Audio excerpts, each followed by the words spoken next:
ওগো দয়াময়, আকাশে এবং পৃথিবীতে যা কিছু আছে সবই আপনাকে ডাকে। সবাই আপনার কাছে সাহায্য চায়। আপনি কখনো বিশ্রাম নেন না। প্রতিটি মুহূর্তে আপনি কোনো এক কাজে ব্যস্ত থাকেন। কেউ আপনার কাছে সম্মান পায়, কেউ আবার অপমানের পরীক্ষায় পড়ে।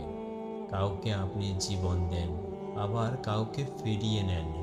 যখন সাগর উত্তাল হয় আর নৌকার আরোহীরা বিপদে পড়ে, তখন তারা বলে, হে আল্লাহ।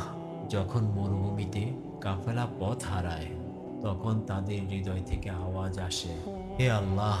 যখন সব দরজা বন্ধ হয়ে যায়, যখন সব চেষ্টা ব্যর্থ হয়, আশার আলো নিভে যায়, তখন কেউ একজন ডাকে, হে আল্লাহ।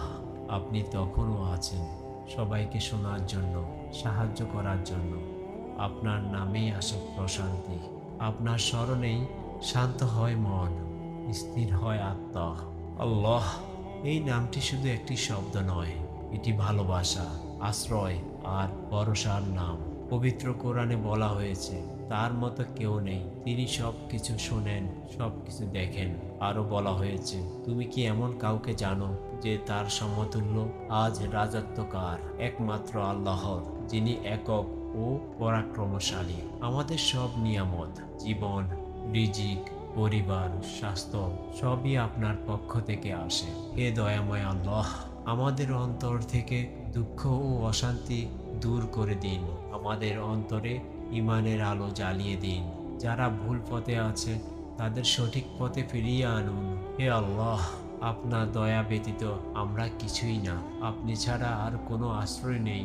আপনিই একমাত্র অভিভাবক। আমাদের গুনাহগুলো মাফ করে দিন, দুঃখগুলো প্রশান্তিতে রূপ দিন, আত্মাকে মুক্তি দিন, হৃদয়কে পরিশুদ্ধ করুন। আপনিই আমাদের সব কিছু। আপনাকেই আমরা ডাকি, আপনাকেই আমরা ভালোবাসি, আপনার কাছেই আমরা ফিরে আসি। ইয়া আল্লাহ।